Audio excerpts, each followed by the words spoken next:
Mula po pagkabata, yun po ang kinagisnan ko po, ang pagsunod po sa aking pinaniniwalaan na kautusan po ng ating Ama.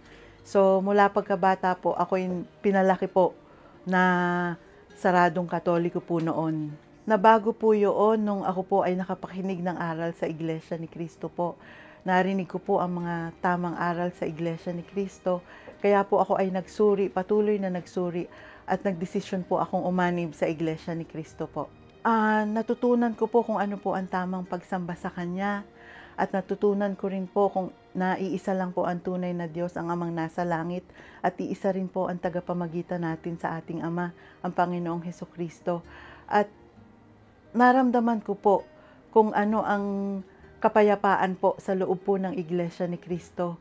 At kahit na marami pong mga pagsubok, magaan po ang pagdadala ng buhay kahit maraming problema, basta nasa loob po ng Iglesia ni Cristo.